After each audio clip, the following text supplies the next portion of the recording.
back to the channel, everyone. Zach Lesage here. Today we're going to be covering over the top decks from the Champions League in Osaka. There was 5,000 players and this event just happened. And the thing why you might be like, why is Zach covering this tournament? We're not even playing this format. Well, our Surging Sparks format is largely figured out. Regidrago is pretty much the top deck. And if you look through here, I don't see any Regidrago. What's changed? Why is this new format so different? Largely, we've seen Budu, a card that's going to be kind of slowing your opponent down. I'm sure we're probably going to see it in this Dragapult Dusknoir deck. There's a copy of Budu. So Budu saying 0 energy, 10 damage during your opponent's next turn. They can't play any item cards from their hand. No energy switch, no rare candies, no Ultra Balls, no Nest Balls. Slowing your opponent down to a halt has changed the metagame drastically. So even though Prismatic Evolution is not a great set for players, it's a fantastic set for collectors. That card, alongside with the new Regigigas that they have in Lugia. So for 4 energies, you do 100 plus 230 if your opponent's act as a Terra Pokemon. That can knock out a Dragapult EX. That can knock out a Charizard EX. That's really changed our format. In a recent video, I covered over the winning Archetypes EX deck list that I thought was really cool, but we're going to be covering over the top 16 decks, just kind of seeing where things have changed in the metagame. Kicking it off at number 16, we have a Charizard EX deck, and we can see Charizard is running Grand Tree now. So Grand Tree allowing us to evolve directly from basic to stage 1 to stage 2, as long as it's been out for a turn. It does allow us to go Charmander, Charmeleon, Charizard, Pidgey, Pidgeotto, Pidgeot, Duskull, Dusclops, Dusknoir. The link to this is going to be available in the description of the pinned comments. I know with the holidays, I think I missed a video or two that had the pinned comment. I'm back on my stuff, and I hope that everyone enjoys it. Anyways, so this is largely the Grand Tree as a reaction to Budu. We can't be like, hey, we're a Grand Tree deck only, because this is going to get bumped so quickly by another stadium or anything like that. But there is rare candies in the deck. And we largely have a normal Charizard EX deck. So Charmander, Charmeleon, Charizard, whatever. I think it seems fine. I think we can get by with like 1 Pidgeotto, maybe you need 2 with Grand Tree. I have to think about that a little bit more, but I think like maybe since we play more best of 3 in North America, and I largely believe this was a best of 1 event in Japan, we could probably get by with just 1 Pidgeotto, whereas they're trying to make their deck a little bit more consistent. I honestly really like a lot of how this deck is built. Almost every single count of everything makes very much sense. So overall, this to me seems like a perfect list. I think we can squeeze out of space maybe with the Pidgeotto. I wouldn't even hate seeing a Budu of our own because we could retreat into it. Might be hard to find that fire energy. So stuff to consider there, but to me this seems like a really solid take in Charizard, especially in a metagame where you don't have access to your item cards as much as possible. So solid deck list. And I mean, if you're trying to pick up any of the cards for these decks, check out our sponsors at Kayfabe Cards. Check out our sponsors at PTC Geo Store. Both of those are in the description. You can check out their website and pick up some physical cards or some online code cards. We're going to look at Dragapult Dusknoir here. So we can see Dragapult Dusknoir having access to the Budu here. So they're using Budu to slow down because it's typically a little bit of a slower deck. A card you might see popping back up in the deck list is going to be Lance. Search your deck for up to 3 dragon Pokemon, reveal them and put them into your hand, then shuffle your deck, giving yourself an opportunity to get around Ultra Ball, Nest Ball usage as much and just be able to play a Lance. So in a Budu war, you have access to Pokemon your opponent might not. Those can turn into Drakelokes, and Drakeloke can then do whatever it needs to do. I think this seems like a solid take on the list. We see a lot of low rare candy counts. We see TM Evolution with that Arvin. I mean, Dragapult's really picked up a lot because it seems like it's one of the decks that you can retreat into Budu, or you just start Budu, and then you start like layering up damage counters, slow your opponent down. Maybe you could build up some Radiant Alakazam damage, and then you could just kind of sweep with a bunch of Dragapults at the ends. And if we look at the rest of the metagame, it's not really super surprising to see where Dragapult EX can see success. Now, I think that set's, I believe, legal for the European International Championships. So it's not like we're too far out. We're very close to seeing this being legal elsewhere in the world outside of Asia. So overall, pretty cool list. Gardevoir is going to be another big deck that's ruling the formats, and it's typically because it's playing Mewtwo itself, but we do see kind of a take on the Callbell Guardy. I think we saw this deck, this archetype, top 4 Stuttgart regionals. If anyone has anything otherwise to say, I could be wrong. Just let me know. So yeah, 4 routes, 4 Kirlia, Gardevoir. This to me seems like they're just building up Gardevoir. Gardevoir is already not playing as many tool or item cards. You might be like, hey, Callbell is one of those things. You can only use this card if you go second. Like, if we're able to go Arven, TM Evolution, we're able to go Callbell, search out the Precious Charlie, get our board set up. Maybe you play against a Grand Tree Charizard. You have access to their Grand Tree in play.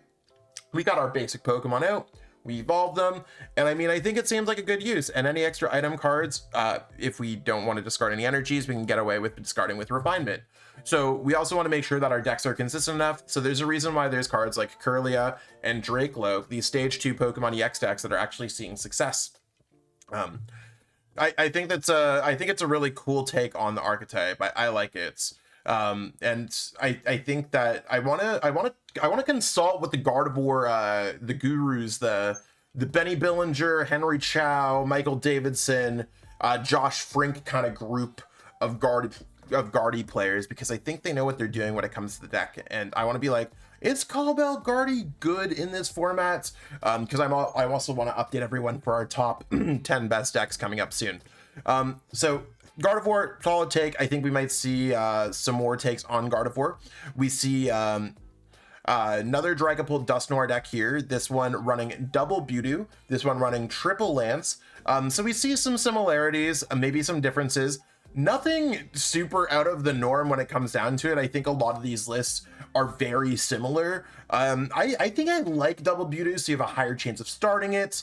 You don't prize it, especially when they're playing a best of 1 format. We'll probably get away with 1 in North America. We might actually see some counters to it as well. We'll have to see how that ends up playing out. I think there's it might be like a Cacnea, if I'm not mistaken, and a Druddigon or something like that, that basically when they take damage, they recoil that. It might be Iron Jugulus. I think I'm thinking of Druddigon in Pokemon Pocket. So anyways, yeah, it's all a solid list when it comes down to it. Like that a lot. Miraidon's a deck that's really kind of taken off as well, because if a deck is not going particularly fast, why not play one of the fastest big attacking decks in formats? I think this list looks incredibly similar to Landon Caitler's winning list. We see that they played this Magnemite over the other Magnemites back in Accelerate Energies. Maybe it's because we're in a lot of Dusclops based formats, so I like the change to the 60 HP Magnemites. Looking through the rest of the list, everything seems relatively normal. And that to me is like, Miraidon is more or less Miraidon. I think a lot of archetypes are figured out. Didn't really have many tool cards outside of Electric Generator. Magneton can still carry itself when necessary, but you rip those Electric Generators pretty early. And if you're hitting turn 1 amp on a Mewtwo, your opponent's probably not having the greatest time there. So I like I like that a lot. Pretty cool take on the archetype there. We are going to see a Lugia. So kind of some Miraidon food is Lugia gets better. It's pretty interesting. So we see that this list went to a 1/1 Chinchino, which might be a little bit low for other people. But again, with the Regigigas that can attack through the Terra Pokemon, we already have other single prize card Pokemon. One thing I'm seeing here is this Minchino that I didn't realize existed. This looks like it might have come from some like theme deck sets or something. I don't know what SVM is, but it does 20 damage. If we look into other versions of Minchino, is this going to pop that up? No? Okay. The other ones are like really like discarding your opponent's Pokemon tool. Maybe the 20 damage could matter. We also see Drapion. It looks like Drapion's being played for not a single strike or rapid strike or fusion strike Pokemon, but maybe a counter to Gardevoir with those 4 bosses orders. So knowing that the metagame has kind of become Charizard, Dragapults, and Miraidon, we kind of have our answers here within the deck. And I think that that's telling of a really good deck. These decks have been out forever. Like Lugia, I think, is coming up on its full, like, almost 2.5, 3 years of being legal in our format.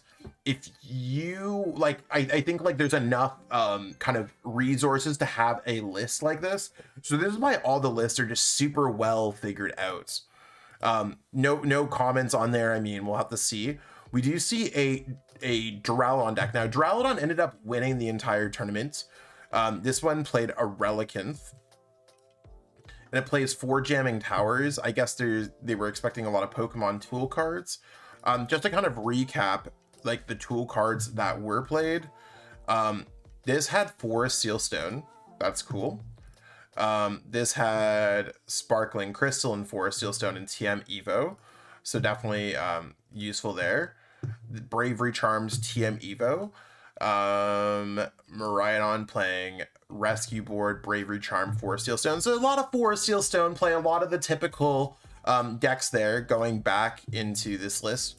So Jamming Tower might be a solid call now. Really straightforward 4-4-3-2 take on the deck. And Archetypes, I mean, it ended up winning the tournament, so maybe it's the time to pick up the Dawns, you know what I'm saying? Not the Lightning Miraidons, but the Metal type Archetypes. I got one of those trophies back there. You might not be able to see it with the lighting, but with playing Duraludon VMAX. So the fact that Duraludon in this format can evolve, I'm just a fan. A fan with a bias towards the Metal Bridge Pokemon or whatever it is. But I think it's hype, and I'm excited to try out these decks in this format. I mean, it is out in Surging Sparks, so you could play it now, technically.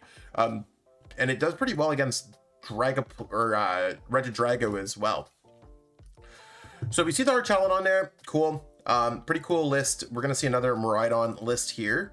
This one going with Minior, maybe if they were worried about some Snorlax control, or maybe some other things that they can damage with extra retreat costs, maybe something like an Iron Hands. 4 3 2 2 1 1 1 1 1 1 1 2 15. I mean, it's looking like a similar list. They went with Prime Catcher over Secret Box, maybe a little bit more aggressive. I kind of like Secret Box because Secret Box kind of chain a big turn of cards.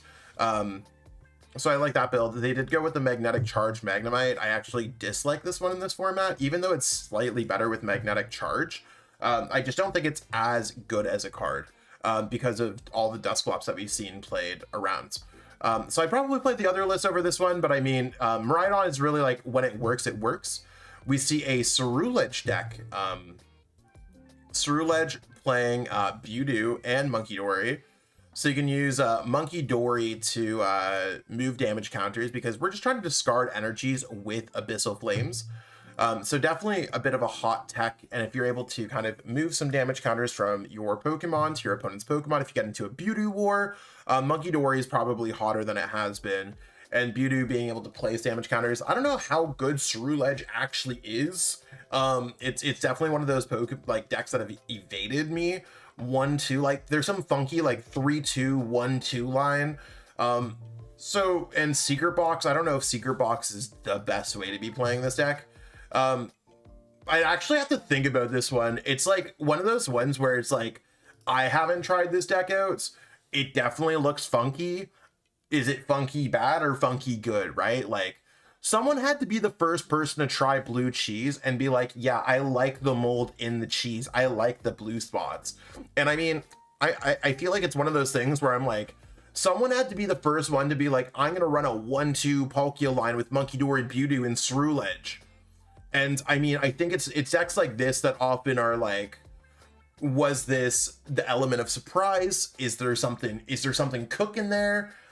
We'll have to see. And I think I want to start covering some of these decks on the channel. I want to start playing with some of these decks because I'm going to the European International Championships, and I need to get some championship points for the World Championships. I'm pretty close to getting locked for my invite at the time of this video, but I definitely homework time when it comes to the internationals. We see another Lugia deck here. Lugia deck going with these Minccino. So these ones might end up being the better ones that we see. Pretty standard list here across the board when it comes down to it. We see Jamming Tower, we see all the energies. They went with 2-2 Cinccino, didn't go with the Drapions. I think that this looks like a pretty solid take on the archetype. I like it. Did I skip a Lugia? I might have skipped a Lugia. I think I skipped this Lugia, sorry. So I skipped this Lugia at number 8. So sorry to that. I don't want to skip any deck list. This one went without Cinccino.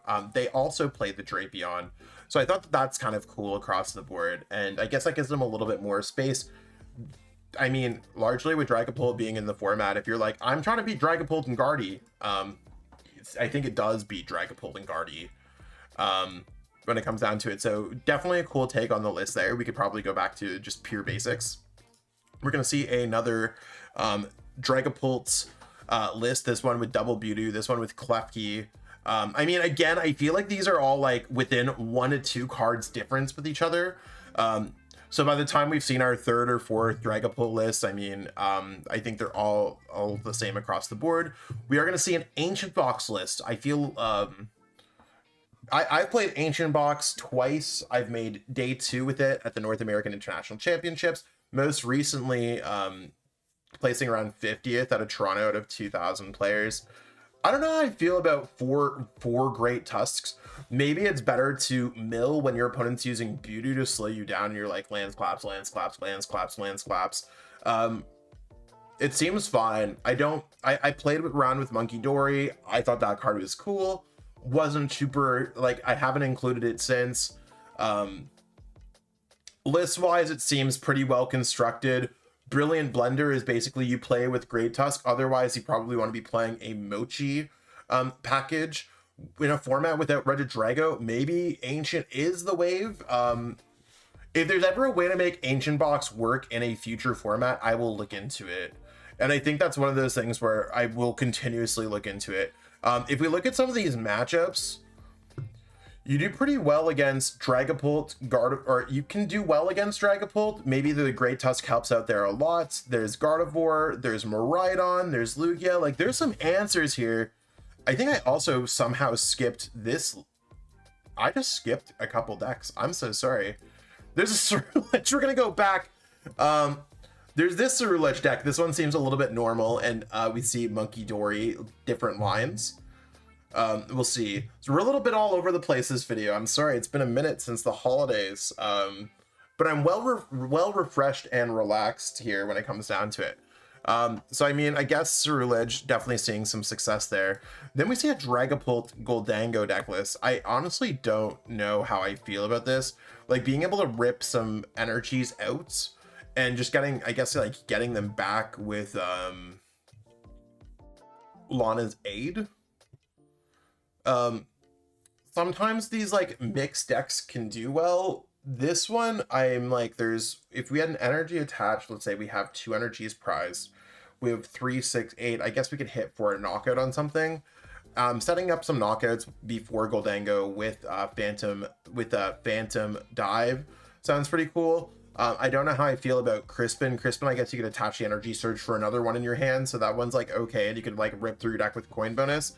There might be something there again. Like, I think like some of these decks were like funny, but I don't know if it's like funny good or funny bad. So we kind of went from Ancient Box down here, and I'm like, hey, I skipped 2 decks somehow, and I don't know how I did that. That's cool. We are going to move into the Champions deck list. Like I said, I covered this one on the channel before, and we do see the Dialga. I think like powering up Dialga seems really cool when it comes down to it. Don't know if you need a 2/2 line, but a 1/1 line sounds really cool. I also like the Thornton a lot when it comes down to this deck list. This looks like a pretty straight up, like, I like how this deck list looks a lot when it comes down to it. I did cover it on the channel, so I kind of will let you go in there and double check and see a little bit more about Archaladon. But yeah, Archaladon seems, it might be the real deal. The fact that there was 2 within the top 16, like if we go ahead and here we just go statistics, Dragapult, there is 4 of, so I mean, Dragapult definitely on its way up. If you haven't picked up those cards, definitely pick them up. Lugia seems very good. It's going to kind of get its last hurrah with some of the best players in North America playing this deck pretty much whenever they can. I fully expect a lot of players just pulling that up. Archetypes, Miraidon, and Ceruledge all pulling up as well strong. Gardevoir did very well at Cities Leagues. Charizard and Ancient Box seems pretty well positioned into the metagame. So as the rest of everything kind of comes through, Champions League Osaka definitely looks like it's a very different metagame than us. And the 2 new cards that we saw were Mewtwo and Regigigas. So even though Prismatic Evolutions is not really changing our metagame too much, might change it enough for us to have a diverse metagame as we approach upcoming events like the European International Championships. That's what we got going on for today's video. Short, sweet, kind of deck list overview to see exactly what's going on with the metagame. Hope that everyone enjoyed watching it. If you haven't already, give this video a like, subscribe to the channel. We're so close to 25K. And let us know in the comments what you want to see next. I think with this being New Year's week, I do want to kind of recap our year of Pokemon, celebrate some stuff. And I'm kind of really looking forward to the new partner sets. So maybe expect some profiles on some of those early decks like Hop Station on this channel. Because honestly, if I cover Regidrago one more time, I think I'm going to scream.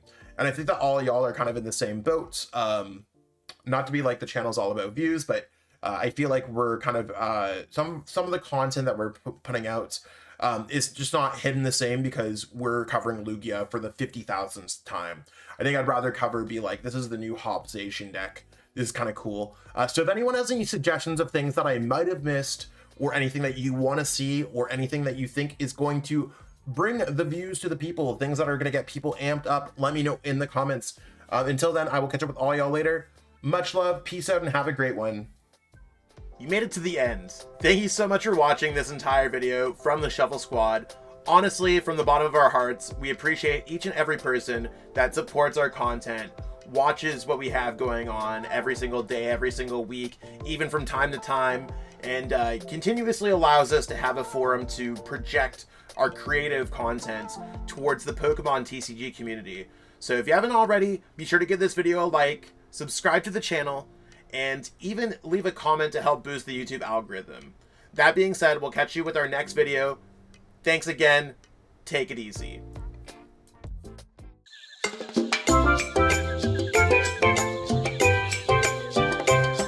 Want to support the Shuffle Squad? Be sure to check out all of our sponsors in the description to pick up Pokemon TCG singles, sealed, and PTCG live codes.